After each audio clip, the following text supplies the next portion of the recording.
Okay, so get ready because uh, we're diving deep into the world of teenagers, What do like you? really deep. Yeah. We're talking about the Carteenagers subreddit, Right. which has over 10 million members. Huge. Like, that's more than the entire country of Sweden, Wow. gathered in one digital space to share their unfiltered thoughts, anxieties, and like everything in between. Everything. So, are you ready to see what makes them tick? I'm ready. I'm ready. Let's do it. Okay, so this is like a gold mine, right? Yeah. Of unfiltered teenage perspective. Absolutely. And, these online spaces have become so incredibly important for adolescents, especially, I think, as those real-world interactions, just get more and more complex. This is like their own society, reflecting and shaping their worldviews.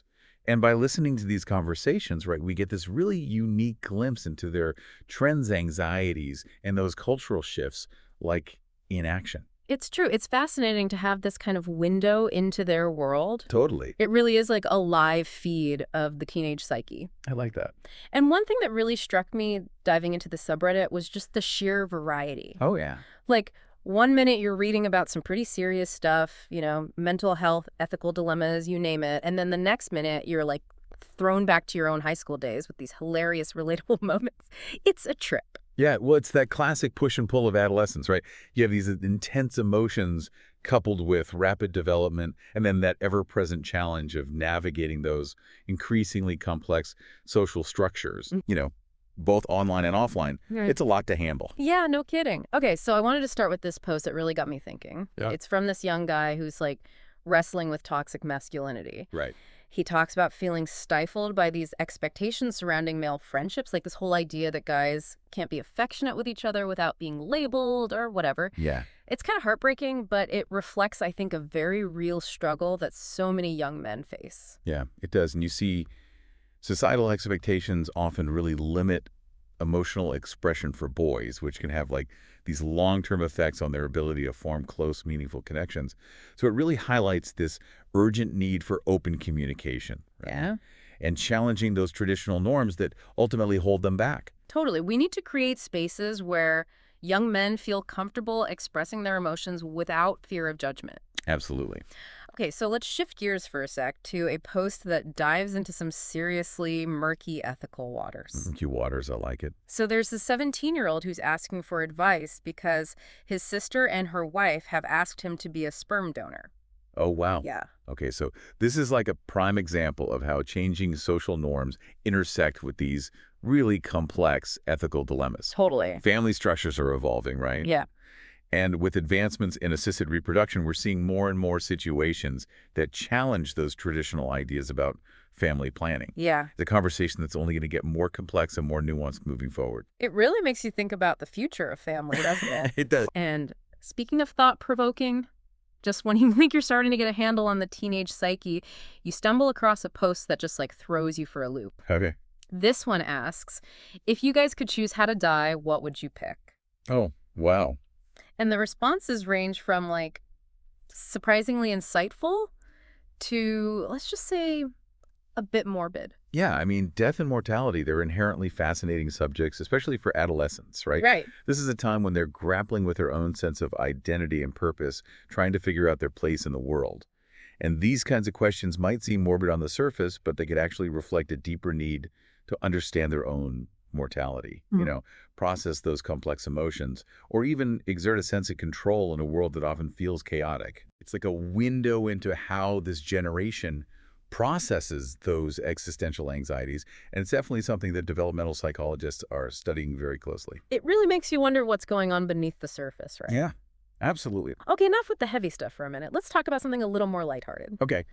Because amidst these deep existential questions, you'll find that classic teenage humor Oh, yeah. sprinkled throughout the subreddit. Oh, for sure. Like, one post simply asks, give me your favorite number and I'll smash or pass it. Classic. Another one shares this awkward moment when they accidentally told their crush to fuck off. Oh, no. It's just so relatable. It's so good. It's great. It's a good reminder that even with all the pressures and complexities they face, teenagers still find humor in everyday situations. This use of self-deprecation and shared awkwardness, Yeah. it's a way to navigate those social anxieties, and just generally cope with the absurdity of being a teenager. Yeah. Humor is powerful. It's incredibly powerful. Very. And it's their way of bonding, Right. finding common ground and just reminding each other that they're not alone in those awkward, cringe-worthy moments that we all experience, Yeah. especially as teenagers. We've all been there. And, Totally. it's that need for connection, right? That need for validation from their peers.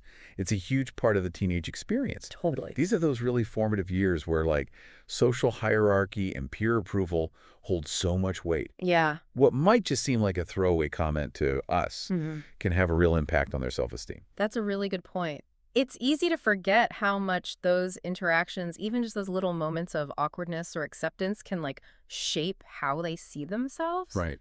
It's a good reminder to be kind, Absolutely. because you never really know what someone else is going through. You really don't. And that brings us to, I think, a really crucial point. Okay. The importance of listening. Yeah. I don't just mean hearing, right, but truly listening to what teenagers are saying, both online and offline. Mm. Their concerns, their anxieties, even their jokes. They offer really valuable insight into their world. Yeah, it's like that saying, don't just talk to teenagers, listen to them. It's When we take the time to understand their perspective, it opens up the possibility for a deeper connection and communication. right.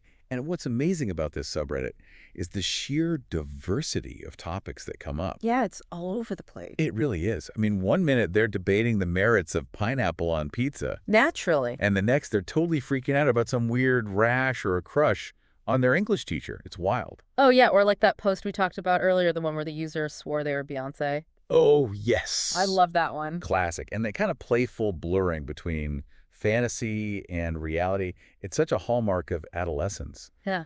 They're trying on these different identities, experimenting with self-expression, using humor to connect and kind of test the boundaries. Mhm. It's all part of figuring out who they are. Totally. And while some of it might seem trivial or even baffling to us on the outside, it's important to remember that to them, these are real-life issues, real-life emotions. Right? Like that post about accidentally telling their crush to F off. Oh, my God. We've all been there, right? Oh, totally. That social awkwardness is universal. For sure. And it just speaks to this deep-seated need for validation, for belonging, for connection. Remember, these are like those really formative years where social hierarchy and peer approval hold so much weight. Yeah, they do. And a seemingly insignificant interaction can have a really lasting impact on their self-esteem, on their sense of self-worth. So true. It's important to remember that. It is, and it's a good reminder that what might seem like a throwaway comment to us can carry so much more weight in the mind of a teenager. Exactly. Their online lives, as chaotic and confusing as they may seem, are just an extension of their offline self. Right. It's where they're working through those complex emotions, navigating friendships, figuring out their place in the world. It's true. It's like we're getting this glimpse into the inner workings of their world, right? All those thoughts and feelings that might otherwise go unspoken. They're laid bare in this digital space. Yeah, and it makes you wonder, this generation, the generation that grew up sharing their lives online, maybe they're the key to bridging that infamous generation gap everyone talks about. That's an interesting thought because they're so accustomed to putting themselves out there. Maybe they can teach us a thing or two about open communication and understanding different perspectives. Exactly. By listening to them, by engaging with empathy and an open mind, we might just find that the differences aren't as vast as we thought. Well said. This deep dive into short teenagers has been quite a journey, eye-opening, hilarious, and at times a little bit heart-wrenching. It's a potent reminder that the teenage years are a complex and often confusing time filled with both incredible highs and crushing lows. Absolutely. And it's crucial to remember that behind those screens, those usernames are real people grappling with real issues. They're searching for their place in the world, testing boundaries, trying to make sense of it all, just like we all are, really. So true. Before we go, I want to leave you with this thought. What surprised you most about this glimpse into the teenage world? And how can we use these insights, these unfiltered perspectives, to better understand and support the teenagers in our own lives? Because even though the world is changing rapidly, the core struggles and triumphs of adolescence remain remarkably universal. Beautifully said. And on that note, we'll leave you to ponder the fascinating world of teenagers. Until next time, keep diving deep and remember, there's always more to learn.